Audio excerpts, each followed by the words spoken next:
The following is a fan-based discussion. All properties discussed are property of Toei Inc., Bandai, Hasbro, and Subaru Productions. Hello everybody and welcome back to another episode of Tokucast Reviews, episode number 121. Hello. Today it's more of a 0.5 kind of deal, but we're just doing a couple random movies we haven't had a chance to talk about yet. Well, it also tied in because we finally finished the first, the actual space show. We finished the first three Space Sheriff sagas, if you will. Mm-hmm. Yeah, we finished the first three of the Metal Heroes, which is the Space Sheriff saga. Mm-hmm. So we are now doing the three movies. The reboot movies. To sort of round this part off before we move on to Metalder and Just Beyond and all of those later. Mm-hmm. Unfortunately, after this, it's going to be Jacob and me, and neither one of us are excited about what happens next. I'm so unexcited I forgot. Chose Sazar X. Oh. Yeah. Oh. Right. But now we're talking about... It could be good. We'll see. We'll know when we watch it. We'll talk about the Metal Hero movies. Yes.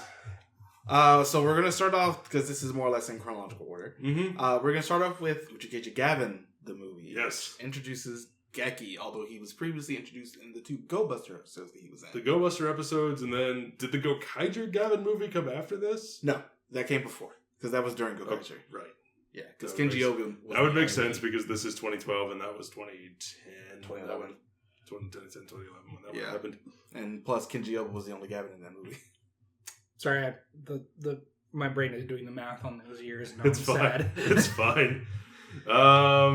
So this movie... Yes. Exists. It's pretty bad. I would agree, and I honestly think that sort of an issue with this movie is Geki himself. He's not that interesting of a character. No. He's not that well written of a character either. No. He's just like, what do we got? We got a guy, and he goes around and fights things, and he's strong, and he fights things, and he has an attitude. He's got an attitude. He's a rad dude with serious dude, and Hanori Kotoha's in this movie. Yeah, she is. That's right. And the reason I remember that is because when we were watching Superhero Tyson Z, you pointed out that Shinken Yellow and... They met each other. Yeah, because they meet each other. And What's-Her-Face from Build is also in this. Oh. Really? Yeah. We can never... Which What's-Her-Face? The reporter. Oh, the reporter. Yeah, she's in this. Okay, that's cool. Yeah, whatever. I think even though they do update the Gavin suit a bit... These three movies... There's no updating. I think these three movies are a prime example of things that should just be left in the past. Same. If you don't update... They don't update it enough. If you don't update the suit enough, that's where the issue sort of is playing. Because all they really did with Gavin was streamline it a little bit more and add more lights to the middle. Yeah, it's shinier and slicker, but it's just... It still looks like it looks like it's from the show era. Yeah, it looks like... Very much so. The movie, the first one, I wouldn't say it's awful. I don't think this movie's horrible. No. It's not good. No. You know, it definitely has its moments, and we can talk about them. It's my second least favorite of the three. I know what your least favorite is. Yeah. But we'll get to it. We'll get to it. We'll get to it. Anyway. So what moments... Because I really don't have any moments that really stood out to me. Well, yeah, the best moment in the entire movie, and that is when our hero is at his lowest moment. He is surrounded by foes. He's untransformed.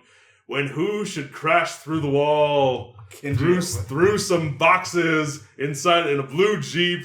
He leaps out of it, and we get this great one-take shot of Kenji Oba. You know, he leaps out, and he looks incredible in this. Yeah, he's in phenomenal shape, and he was 55, 56 when they shot this. Yeah, because he's in. That didn't really stand out that much to me because I'd seen it already. I know you'd seen it already because he'd show you the clip in college. We watched the movie. Oh, you watched the whole movie? Okay, because I know you'd seen the clip before. We watched the whole movie back in college. But that scene is great. Oh no, it's a fantastic scene. But and again, it's got good fight choreography. It's got Kenji Oba being awesome. Maybe because Kenji Oba choreographed that.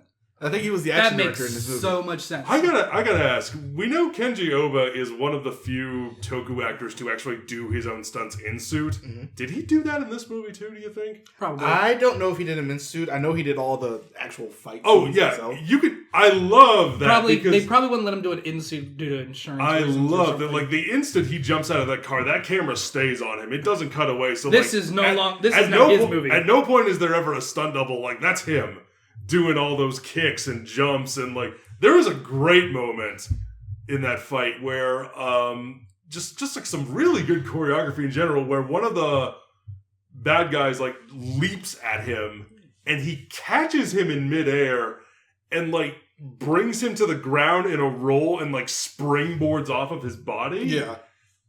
That's incredible. Yeah. And it's all captured in one take, and it's like a static shot that they just kind of hold on and like occasionally move back and forth. It's nothing super elaborate, but it's still cool to see him do it. I think one of the things that ended up standing out to me as well, like after that fight scene when they end up going like to the Maku space thing, and they're in that thing with like all those people looking at them on stage. And the lady takes a picture, and Geki's like, yeah. And Kenji Oba's like, what are you doing? And then Geki looks away. The lady punches him. Yeah. And then he looks away, and Kenji Oba's like, yeah. That's that whole Maku space like fight, because like they change the filter a little bit to let you know, like the color gradings will let you know this isn't quite our world. And it's just like they're doing like, you know, one of those like, you know, hero stage shows, and then we're on a train, and then we're back in everyone's favorite, you know, field of gravel that every Toku has. I think that was honestly one of my favorite things because the original Maku space, like, it had some interesting ideas, but I think this was a good upgrade. This is definitely a good upgrade to it. Yeah. And I love the fact that it's just like, you know, like the minions are just like coming out of the woodwork, or it's just like the people who are riding the train, just get up and start punching them. I like that. Yeah. Everything else, it's just. Because the movie starts off with like the opening of Mask Man where we have like people on a racetrack. Yeah. And it's, you know, like, no, we have to do this. No, I won't do that. But if you do that, we'll lose the race. No, we'll win the race. Oh, we crashed. Dang it. And now we're in space and stuff. And now we're in space. And then we do a time. And then there's a time skip. And there's a girl. And she was friends with these two guys. One of whom was Gavin. The other two, the other guy, like, just disappeared for some reason. We find out later. He was the bad guy the entire time. Like, turns out he's the bad guy, and with a cool helmet. I liked his helmet. Oh god, we don't know that it's him yet, but like that character's introduction scene. Yeah. When is that his name? Brighton? Yeah, Brighton. Brighton Beach Memoirs. When he's introduced, oh my goodness. It's a shot of there is a shot of his feet. And his shoes are so big and chunky. Yeah, I hate his shoes. It looks like his shoes are made of like a giant piece of Lego. It's like all of the they look so uncomfortable. It's like all the budget went into the helmet. Everything else was it's just like, it's like this like Darth Vader introduction scene where you've got this ominous music and there's a caped figure walking away from the camera in a misty cave. Yeah. And then we cut to his just chunky, boxy shoes clomping along the floor. And I was like, oh, that's a bit silly. I was just like, oh, honey. RuPaul's going to read you on the main stage of RuPaul Drag Race are wearing that. I just wish your shoes would come out of the box. Yeah. I didn't really care for this movie. I'm not gonna lie. Like it, like I said, not awful, and I think it didn't help that I had already seen it before. Yeah. So like the Kenji Oba scene, even though it did have an impact, didn't have as great of an impact as the first time you saw it. We were freaked out. I just don't think Geki's that interesting. No, he's not. I mean, there's a scene where Kenji Oba, where they're in the forest and he beats the crap out of him. I'm saying like, yes, Kenji Oba. In like a I shall fight, it's a I'm gonna knock some sense into you fight, like a tough love scene. And it's just, all I could think during that whole scene was, oh, he's ruining his boots. Yeah. Because Kenji Oba is dressed to the nines. He's dressed as pretty much his original outfit. Like, yeah, because it's that, you know, that light brown leather jacket, the white pants, and he looks very sharp. Yeah. And all I could think was, oh, those boots are all wet now. I hate having wet shoes. Sadness. That's all I could think about. I wasn't Infinite thinking about the characters, just, Of sadness. I honestly think it didn't really help that I don't think Geki got a really good characterization really enough until Key Ranger. Really? With those, with the Space Squad movies, where I think a lot of I think he worked better in those than his own movie. Where it was just like, even though, he's a major character in that movie, I think works better when playing with others. Yeah, I think him in Space Squad is a better showcase of his character. Because him by himself just isn't that interesting. Yeah, he's not that interesting by himself. He works better playing off of other people, and I don't think Shelley's that interesting either. No. As a character. She sort of fits girl. Who can fight a little bit, but even still she doesn't really even do that, and then she gets captured. And then she's just like, oh wait, I can turn into a bird. Let me fly away. Why didn't I think of that? Yeah. But yeah, I this is my second least favorite of the three. Any other thoughts, or do we want to move on? Please move on. Let's move on to Sheravon. Uchukeiji Sheravon Next Generation, which I think was the best of the three. Agreed. Yep. This one has a far better lead character. Yeah. And Geki Violet. It's shockingly violent. Yeah, this movie I did not expect this movie to be as violent as it was. I mean, after Ghost Sager, I'm not surprised anymore. You always got to be ready for it. But blood, though. Blood is very rarely seen in Toku, especially to this extent. Even if it's all just CGI spatter, it's still there. It's done more in like V cinemas. Yeah. Than anywhere else. Because he's out here fighting Abared. Abared is like the main bad guy for most of this movie. Oh, I thought it was it Abared or was it Blue Buster? No, this is Abared. Blue Buster is also in this. Yeah. The other space sheriff, but Abared's the one who's like the drug dealer. Right. That was him. Okay. And I gotta say, this movie's actually got a pretty good story. Yeah. Agreed. It actually feels like a cop movie. Where we have Sheravon. He is given Commissioner Gordon. It's not a joke. That's his real name. Commissioner Gordon gives him an assignment. Go out and investigate this, and he does. And there are layers of intrigue. There's double crosses. There's secrets and lies, and it's actually a pretty solid movie. It's actually a pretty decent cop thriller. Yeah. That happens to be a Toku. I legitimately like this movie. Yeah. Even though the suit once again needs updating. Yeah. Again, I haven't been this pleasantly surprised by a Toku movie like this since the Axel movie. Yeah. They sort of are in the same vein of each other. Yeah. Because they're more or less both cop movies. And the Axel movie is good. Yeah, this one. But I think they do a good job of layering in the more science fiction weirdness. Except the romance in the Axel movie for obvious reasons. We'll talk about the romance again. That comes later. Yeah. That comes later. Buy dinner first. But the romance in this movie I thought was well done. Yeah, because it was between Esteban's I guess partner. What is her name? Scroll down. I want to. Eileen.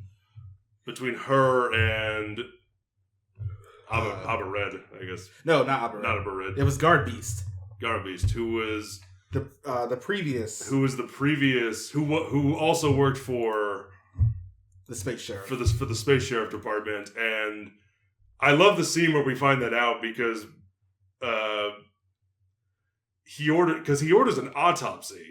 Yeah, on him after Eileen more or less just stuns him. Yeah. Sorry, I'm having flashbacks to an autopsy of an anime. Oh, Mars of Destruction. Yeah, she didn't make it. No fucking shit. That's not an autopsy so much as an observation. Yeah, but and even a bad observation. Sorry for anybody who doesn't know. Watch Mars of Destruction and hate us later. It's amazing. Go ahead. The autopsy. So Sheravon orders his partner Cece to autopsy this guard beast thing while Eileen and Seigi they're all eating lunch, and then Eileen hears, "Wait, you ordered an autopsy on him," and just charges in there, knocks Cece out of the way, resuscitates guard beast, and they run away. Yeah, and then Sheravon has her at gunpoint as they're making their escape. and she's reaching into her pocket trying to like explain something. She's got her hand up, and then Esteban shoots her. Yeah. Well, it's a gunshot from off screen, and just she is bloody all over. Yeah, shot her right in the side. Was it the side or the chest? Yeah, it was the side. Because the blood's like all up here. Yeah, they don't do blood splatter well.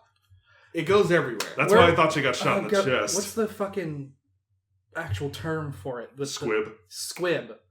You might need to work on their squib work. I think it was just CGI though. For the actual shot, it was CGI. Yeah, I think they probably should have done a squib. Yeah. Either way, whatever you can do with. What yeah, because the whole time it's just like you're looking for a spy. I'm very curious as to how much of our audience know what the fuck a squib is. It's a blood pack. Yeah, it is a blood pack with a small charge under the clothes. So when the gunshot happens, the charge explodes, so it's blood splatter. Yeah, you see it a lot in Hollywood. But yeah, the whole thing is just like, especially in the 80s. We still use squibs today. Sheravon was especially in the 80s. Oh, I mean, yeah. Sheravon was given like mission to look out for a spy who's working for the Maku and all of those evil organizations. Yep. But really, this whole thing, the whole thing is around a drug dealer. Yes. Played by Abba Red, that's who he was. Okay. Yeah. I was thinking of somebody else. But who is like injecting people with, I guess, just a drug that dampens pretty much any and all pain receptors and like holds off death. But at the end of it, once the drug wears off, you die. So. Or so we would be led to believe. Yeah. Unless you got the antidote to bring it back. They actually do mention that. Mm-hmm. But Guard Beast is out there. He's an undercover agent for the Metal As we later find out. Because I love that scene where we do find that out because Guard Beast thinks Eileen is dead and we don't know their relationship yet. Yeah. And so Sheravon like sets up a meeting with him on the roof. On the roof, and it's like, "You, Eileen, where is she?" And Sheravon calls him Sentai, and that's when we figure out, oh, okay, yeah. And then we flash back, and Guard Beast and Eileen, they used to be partners. They were in love, and Jenser was his name. Space Sheriff Jenser, and he's deep undercover in this drug ring, trying to bust him, and then we find out that Segi is actually the traitor when he blows them up. Yeah, he straight up blows up the roof. Yeah. As you do. Yeah. One way to get rid of the Because evidence. he wanted money more than anything else. I like how they played it off. Like, even though I knew because I've already seen it before, going into this, I sort of forgot how well they set it up as a false flag on Eileen, where she actually Esteban the entire time. Yeah, red hair was pretty good. Yeah. It was like, I have to go pee, and then he goes and tells the people that they're there. And then he goes and he texts them. Also, that fight scene where he first transforms into Sheravon, fighting all the minions and everything, where he is just out there executing bitches. It's a lot of point blank gunshots. Yeah, he is, and a lot of sparks. He is the whole thing. It's very John Wickian. I was thinking of John Wick in one particular scene because the Matrix trailer came out recently. I kept thinking of dodge this. Good stuff. Yeah, I just love it because they're just coming at Sheravon, and Sheravon's like, no, and just shooting legs and then shooting heads. I'm just like, oh, it is straight up like John Wick. Like he gets, it's gun fu. He gets right up next to them, and it's just like bang, bang, bang, bang, bang, bang. Oh, you're all dead. What's the name of that movie with Christian Bale? Equilibrium. Yeah. Yes. Gun kata. It's weirdly like fantastic. How I also love how immediately you knew what I was talking about. Oh heck yeah. I knew where this was going. It's weirdly like fantastic how well they do that. Yeah, in this movie, the action in this whole movie is pretty solid. And then we end up getting to that last fight scene between Esteban and Sheravon. And Sheravon, at one point in this movie, I'm pretty sure. I hope I'm not remembering this wrong, where he gets like punched. He's getting the crap beat out of him. Yeah. By Segi, and after Segi ends up holding and he is just covered in bruises, and at one point I'm pretty sure he spits up blood. He does. Yeah. And it's like, well, okay, we're doing this. Yeah. I like this. And then he injects himself with the drug. Yeah. To overcome the pain.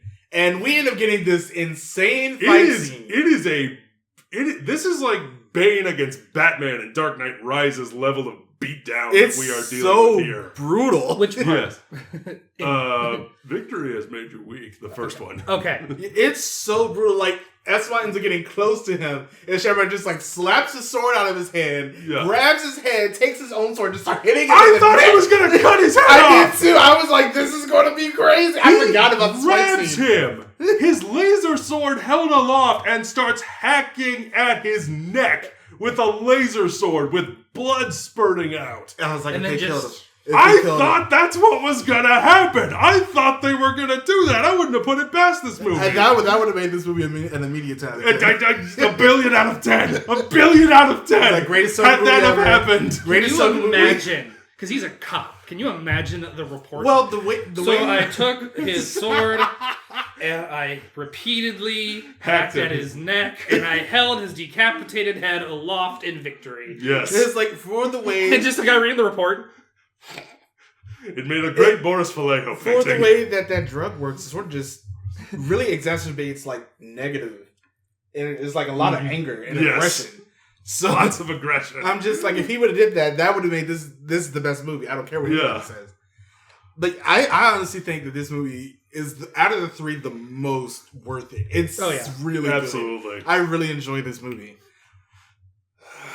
But then, shall we move on? But then. Schneider. Okay. And then. The Schneider movie. This movie is so dumb. Let's talk about Sakamoto really quickly. As he was the director for both sheravon and Schneider. And Koichi Sakamoto? Yeah, and it's a problem with him sometimes. Sometimes you get good things. But then He's directed a lot of He Toku, has. though. Like, a lot. When it comes to the V cinemas, he has a definite issue. Even in some of the shows, because he did Kyoryuger. He has an issue with women. I really don't like Sakamoto sometimes. And this is probably one of the biggest issues I end up having. You know. Like, yeah, we end up having the whole overarching thing of the Hell Girl... thing ended up being played by Momo Ninja. Like, I want to talk about that for a second, but throughout the sheravon movie, there are a few scenes where we cut to a girl with a bird head. A girl with a bird head, like in the Space Girls. Yeah. The Girls in Trouble movie. Was that yeah, she looks like that except blue and wearing a sweater. Yeah. Like a sweater dress, and she's just like laughing and like a distorted, like the voice is like modulated, and she's just like giggling maniacally, and they keep cutting back to that, and then in this movie we finally find out what that is. We find out like end of the sheravon movie, and like that's like the main plot of this one. Yeah, into the Schneider movie. That's where this. Whole thing and this might be the dumbest thing I've ever watched for this channel. I hate this. This movie is so dumb. It's so pointless. It feels like out of the three, it has the least point, even though it does the most in terms of the plot. It feels like it has the least point. Again, like we're wrapping up the thing, because we find out at the end that Seigi like went rogue and did everything he did because he went to the Horror Girl website, and Horror Girl will, like, if you go there, she'll like hypnotize you and tell you to do bad things. So that's what happens. So it's like, all right, so we need to investigate that. And well, it wasn't Seigi; it was Operette. Right. Thank you. Jesus. Thank you. Sorry. That was just loud. I was not expecting. You're fine. I'm loud. It happens. No, it happens. Yeah. I have a loud voice. I hate this movie. Yeah. So there's fucking sucks. Okay. Sheravon, I want to say he's played by Akira Date from Kamen Rider Rose. Schneider. Did I say Sheravon? Yes. Oh, I meant Schneider. And it was great seeing that actor again. I do love him. He's in phenomenal shape, as evidenced by the fact that he's shirtless for most of the latter half of this movie. Quality. Even after he puts his jacket back on, he still doesn't put on a shirt and he leaves it open. Maximum quality. The part where he transforms and that shot of that like low angle shot of him where it's just like his abs are flexing. When he transforms, they knew what they were doing. They absolutely knew what they were doing. And so did he. I mean, good on him. Dude's ripped. If you got it, flaunt it. He looks incredible.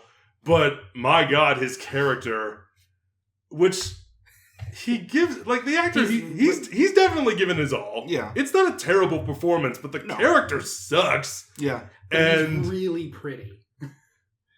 So, honestly, things that can kill you. The biggest problem I have with this is it did not know where to put, what tone it really wanted to be. Oh my! After the last one, which is a serious cop thriller with lots of violence, and there is some comedic relief, mostly in the form of Shishi, but it feels earned. Yeah, and it doesn't feel out of place. And in the sheravon movie, it feels like this is what you want to do. Like, this is where, like, the sheravon movie sets itself up so well. Yeah. So it's such a disappointment coming into the Schneider movie where you have gratuitous upskirt shots. That's my issue with Sakamoto. The Tammy, who is Scheider's partner come girlfriend, whatever you want to call it, and they... I slapped the right from this scene opens with freaking Schneider at a cafe, like, creeping on some girl. No, he was actually looking out for some alien. I know, but he does it under the guise of creeping on a girl. And then Tammy shows up, and the instant she shows up, you know what kind of character this is. And you just let out the biggest sigh of disappointment. The worst part is, Tammy's actress is like a legitimate martial artist. She's very good. She's very good. Her physicality is incredible. But you also have Sakamoto, who's trying really hard to make sure that she's not cool. I don't know if that's Sakamoto. I would blame the writer more so for that because... Well, no, because a lot of this is in its direction. It's script too. It's both, but I blame a lot of this on Sakamoto because you get the upskirt shots from him. Remember Amy from Kyoryuger had a lot of those upskirt shots as well? Sakamoto directed that. I don't remember that, but in this one, I wouldn't call them upskirt shots. No, they do happen. I remember well, in this one, I feel like it's a little more obvious just because the camera lingers around her legs so much. Yeah, and I think that's what really does it. Because we've had plenty of Toku women, and they wear skirts, they do high kicks, but the camera doesn't linger around their crotch and thighs the way it does in this movie with Tammy. Like Shima, because Shima kick is always real and true. Exactly. And Shima had pants. I know, but she also because she's not wearing like underwear under her skirt. It's like shorts. It's like short shorts. They're still shorts, but still the way that like the first time we see her, that camera is about to tunnel right into her crotch, and it just feels sleazy. And it doesn't help that it is a direction thing because her voice. You can hear, like, her normal voice come through, but she's sort of... There are a lot of scenes where she's super whiny. Yeah. For no reason. And it's just like, you baka, you're cheating on me, wah, wah, wah, you didn't... It's a lot of characters who don't communicate. Yeah. And they don't communicate for stupid reasons. Yeah. Like when they end up finding the girl. The Fi's problem. Where they end up finding... You have phones! Where they end up finding Momo Ninja in the briefcase in the trunk of the truck. Yeah, and... He's like, what kind of... I think this is probably the only line I laughed at. I was like, what kind of pervert are you? And then they get stuck together, and then they're not stuck together, and then we have to go to the... He gets, like, stuck in, like, some alternate dimension. He gets stuck in, like, Maku space, or, like, another version of it of sorts. Maho. I wish. Maho space, whatever you want to call it. And he's going through all kinds of wacky fight scenarios, and then tacky. And then Tammy shows up, and she's an alien who gets like angry. Yeah, she's part of an alien race whose planet was destroyed because, and like their race, like every time one of them gets angry, they just go berserk, and like their eyes glow, and they kill things. So they're given at birth like bracelets to remind them, hey, don't do that. You know, seems like a good system, I guess. Yeah, right up until the bracelet gets torn off. Yeah, well, as you're walking out of the door because it gets caught in the handle. I ruined one of my favorite jackets that way once. This movie ruined a lot of my day. I tore. I'll tell you that story later. I legitimately hate this movie. Oh no, it's a fucking terrible. Matt, do you have anything on the plot you'd like to add, Matt? You haven't said much. Because you say everything that I want to say, and not in a bad way. Okay. Like, I don't want to, like, you say it, you word it better than I can, and I don't want to beat a dead horse. But is there anything in particular that stood out to you? Mainly the uncomfortableness of what they were doing with Tammy with all the camera angles. It was... unnecessary. It was... Yeah. Well, it's always unnecessary. Yeah. There's never I don't think there's such a thing as a necessary upskirt shot. No. The way that Sakamoto does it, I don't know, unless you're Basic Instinct. It just makes it so creepy. That wasn't necessary either, but that was shock value. There was a point to it. There is no point to this. It feels creepy when Sakamoto does it. Yeah, it does. At least specifically for this movie, it does.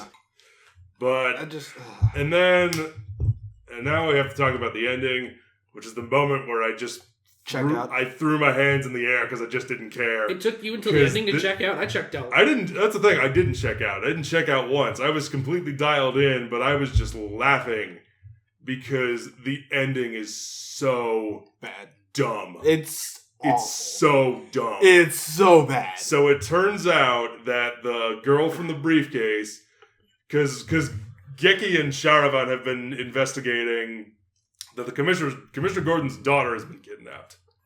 Turns out, girl in the briefcase was his daughter. Okay, fair enough. But she's also Horror Girl. And this was all, like, the squid alien was trying to smuggle her back to headquarters on Planet Bird. And it was all just, oh, but my honor and my family's honor, I could not let her be known that she was a criminal. So I basically let her do everything. So I just let her get away with all this stuff. So, like, you're a terrible parent. And a terrible police officer. If you knew who she was and what she was doing, you never bothered once to be like, stop, no.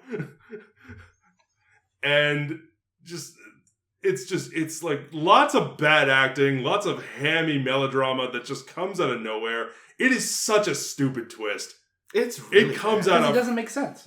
No, it doesn't make any sense. It comes out of freaking nowhere, and it's just stupid. Yeah. I feel my biggest problem is that it's just so stupid. I don't know if you guys got this feeling, but I kind of had the idea that they wrote a movie around a twist, and not wrote a movie with a twist. You know what I mean? They thought of this twist that they thought would be really cool, and then wrote a movie around it, regardless of whether or not it made sense. It probably didn't help that this was the finale of the trilogy. When you write a mystery, that's ideally what you should do. Is you should know how it's going to end first, and then write your mystery around that. But not in this case. What makes it worse is the fact it's the same writer for the Sheravon movie. So he should have known how this was going to go. Did a producer, like, storm into his office, chomping on a big cigar, and go, you know what? We need more ladies. I gotta get some upscot shots. Get a hot woman there to play Tammy. I want to see a hot lady in this role. His name was Weinstein's son. Ugh. I hate this. I'm not done talking about the ending. Oh my goodness. So the daughter is like monologuing about how evil she is and how she loves being so evil. And she pulls the switch out, which the squid guy used to send him to Maku space or whatever it was. And then she clicks it, and then a voiceover narration comes on. This is one thing I didn't like about all of these movies, is the way they used voiceover.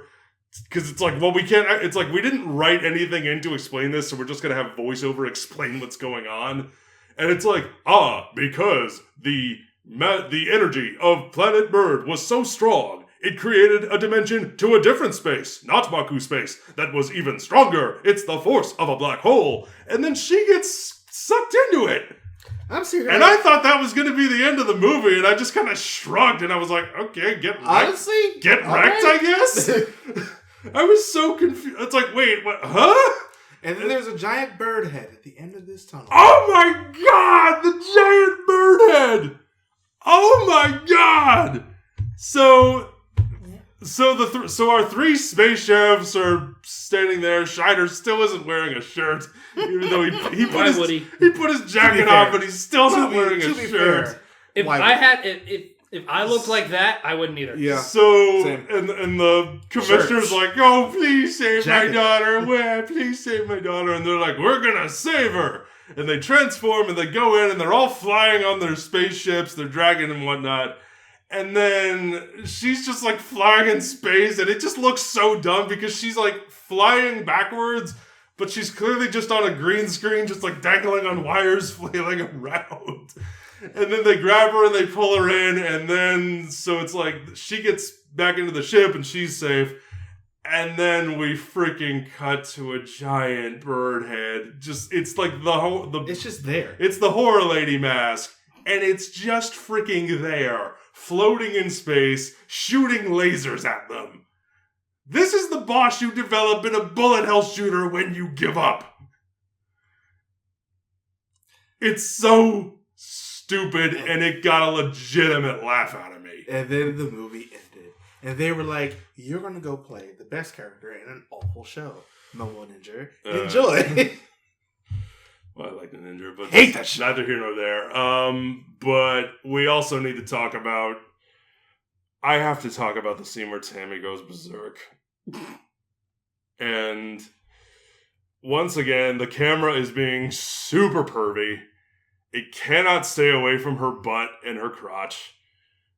It is just up there the whole time, and she's just like attacking with lots of kicks. And again, the actress has great physicality. The choreography's fine, but the way it is shot is stupid. And then, she's like beating Schneider up, and then they kiss. It's a "I know you're in there somewhere" speech, and then he kisses her to bring her out of it.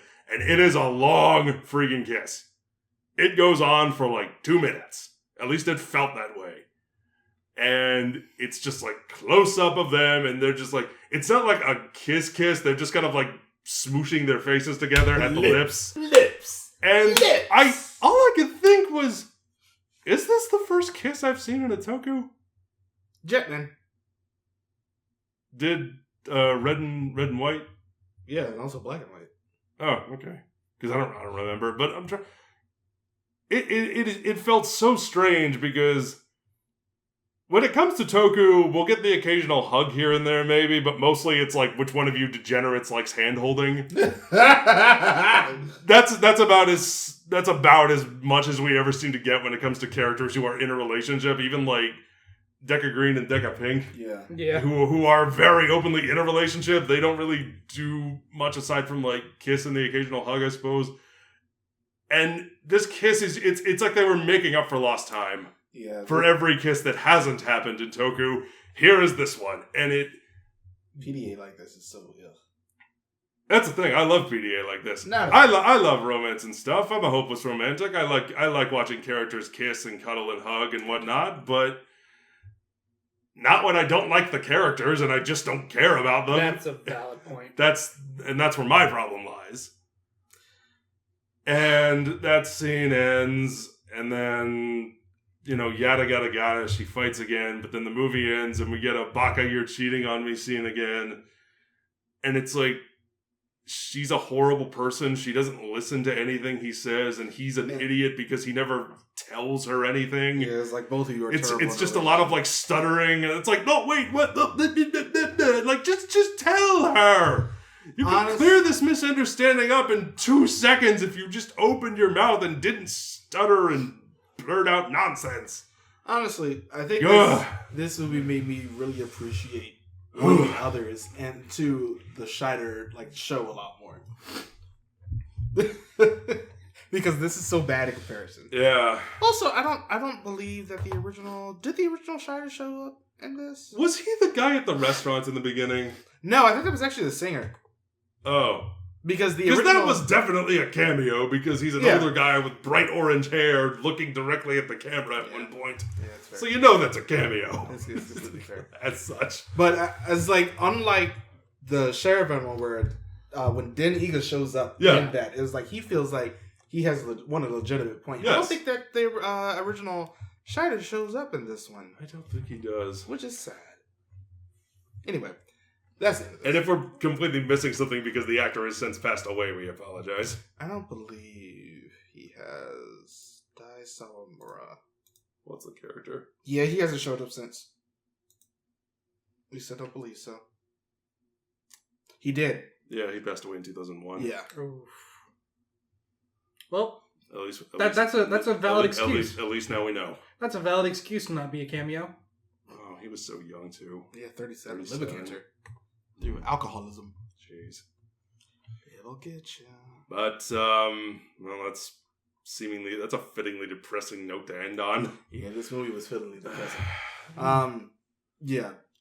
If all honesty, I would just say watch the sheravon and gavan ones.